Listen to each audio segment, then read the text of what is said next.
Hi everyone, स्वागत है आपके अपने चैनल सरकारी नौकरी में। 3 लाख पदों पर भर्ती की प्रक्रिया शुरू होने वाली है। योगी आदित्यनाथ ने यह बयान जारी किया है। सीधी भर्ती के 1,20,000 व पदोन्नत के यानी कि प्रमोशन के 31,000 पदों पर नियुक्तियां जल्द होंगी। 6 माह में नियुक्ति पत्र देने की ये बात शुरू से कह रहे हैं। काफ़ी दिनों से इनके मन में आया कि 6 महीने से ज़्यादा समय नहीं लगेगा और नियुक्ति पत्र आपको मिल जाएगा। यानी वैकेंसी निकलने से परीक्षा होने, रिजल्ट होने और नियुक्ति मिलने तक 6 माह में सारी प्रक्रिया पूरी कर दी जाएगी। फिलहाल ये कब तक भर्ती प्रक्रिया 6 महीने में पूरी की जाती है तो समय ही बताएगा जैसे ही वैकेंसी आती है। फिलहाल अगर बात करें तो बेसिक और माध्यमिक शिक्षा विभाग में करीब 81,000 और पुलिस विभाग में 16,626 पदों की भर्ती प्रक्रिया अंतिम चरण में है। लोग ट्रेनिंग में हैं और जल्द ही ये लोग अपने अपने जगह पे पहुंच जाएंगे जहां जहां इनकी ड्यूटी लगेगी। योगी आदित्यनाथ ने विभागों से रिक्तियों का ब्यौरा लिया है और बताया है कितनी सीटें खाली हैं। सीधी भर्ती के 1.20 लाख और प्रमोशन के 31,000 पदों का ब्यौरा भेजा है, जिसमें समूह क में सीधी भर्ती 808, समूह ख में 5187, समूह ग में 75,725 और समूह घ में 37,888 पोस्ट हैं। वहीं प्रमोशन के सामने यहाँ पे लिखे गए हैं कि प्रमोट होकर के कितने लोग अपने पदों पर अपने विराजमान हैं, अपने पदों से एक पोस्ट आगे बढ़ करके इस समय ड्यूटी कर रहे हैं। तो ऐसे ये सीटें जो है जो दिखाई जा रही हैं, रिक्तियां जो दिखाई जा रही हैं, वह उन सभी लोगों के लिए है जो आने वाले समय में इन रिक्तियों में भाग लेंगे। फिलहाल जो रिक्तियां बच जाएंगी इनसे वह रिक्तियां निकाली जाती हैं। अन्य जो लोग भी रिटायर होते हैं या छोड़ देते हैं जॉब या किसी वजह से जॉब नहीं करते हैं तो वो जितनी भी सीटें होती हैं सबका एक अध्याचन निकाल करके वैकेंसी निकाली जाती है। वहीं 22,840 पदों के प्रस्ताव लंबित हैं।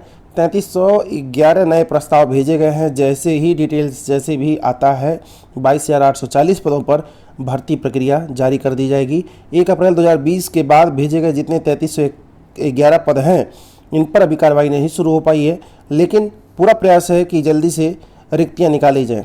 रिक्तियों में अगर बात करें तो लेखपाल की वैकेंसी आने वाली है और जो असिस्टेंट प्रोफेसर की जो वैकेंसी आने वाली है 3900, टीजीटी पीजीटी की 20,000 आने वाली है और वहीं 50,000 के आसपास प्राइमरी टीचर की वैकेंसी आने वाली है। तो ये सारी वैकेंसीज हैं जो आने वाली हैं, काफ़ी दिन से चली हैं, अभी पहुंच नहीं पाई हैं। फिलहाल वैकेंसी तो निकल के रहेगी, हो सकता है कुछ समय लगे उसमें, क्योंकि समय लगाते ही हैं। चुनाव के आसपास ही ये वैकेंसीज़ को निकालना चाहते हैं। अगर वैकेंसीज़ को निकाल भी दिए तो जैसे अभी 2020 चल रहा है तो जो भी वैकेंसी निकालेंगे 21-22 तक खींचेंगे, क्योंकि चुनाव के आसपास वो जितनी भी वैकेंसी हो उसका अंतिम चरण होना चाहिए। इस तरह का कुछ प्लान होता है। फिलहाल जो भी होता है वैकेंसी जैसे ही आती है आप लोग तैयार रहें, अपनी तैयारी बनाए रखें। कोचिंग संस्थान के लोग एक मुहिम छेड़े हुए हैं। इन लोगों ने डीएम के पास पहुंच करके एक ज्ञापन दिया। ज्ञापन में कहा कोरोना समय में हमारे पास 7 महीने लगभग बीत गए और अभी पैसे बिल्कुल ख़त्म हो चुके हैं। वहीं जो जहाँ पे कोचिंग संस्थान हम लोगों के हैं वहाँ का किराया देना पड़ रहा है, सब कुछ देना पड़ता है। तो इसको लेकर के उन्होंने ज्ञापन दिया और इनकी मांग देखिए कब तक सुनी जाएगी, क्योंकि कानपुर में भी घटना हुई थी। एक कोचिंग संस्थान के निदेशक ने सुसाइड कर लिया था इसी को लेकर के। तो इस तरह की समस्याएं ना आने पाए तो आपको बता दें हम 15 अक्टूबर से कोचिंग संस्थान और विद्यालय खोले जाने हैं।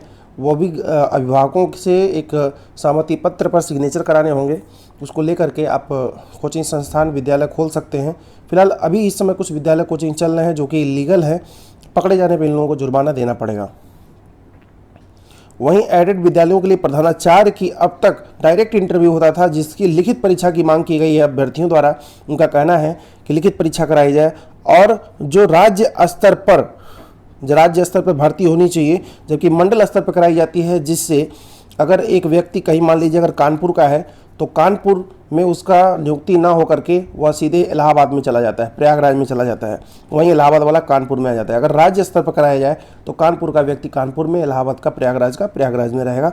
तो जो भर्ती का जो ढांचा है जो मंडल स्तर पर है यह बिल्कुल ख़राब है। इसको राज्य स्तर पर होना चाहिए, जिससे जो जहाँ का है वहीं रहे, जिससे उन लोगों को ट्रांसफ़र करने के लिए एक अलग से फॉर्म डालने का झमेला न रहे। इसको लेकर के लोगों ने मांग की है।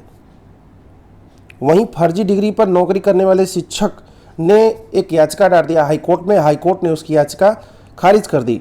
कहा कि जहां से तुमने बीएड किया था वह जो कॉलेज था, संस्थान था, उसके पास उस समय मान्यता नहीं थी बीएड करने की। उसने किसी तरह का कोई मार्कशीट कुछ जारी नहीं किया, फिर भी तुमने कैसे बीएड कर लिया, और तुम्हारे खिलाफ जो वेतन वसूली के आदेश हैं उसको मैं खारिज नहीं कर सकता, तुमसे वेतन वसूली की जाएगी।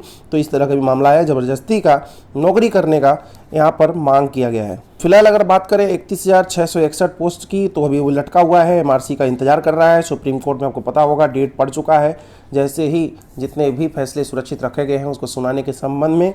तो एमआरसी का मुद्दा जैसे ही क्लियर होगा, 31,661 की तो कोई बात नहीं है, इसके संबंध में भी तो इसके विरोध में याचिका पड़ गई है।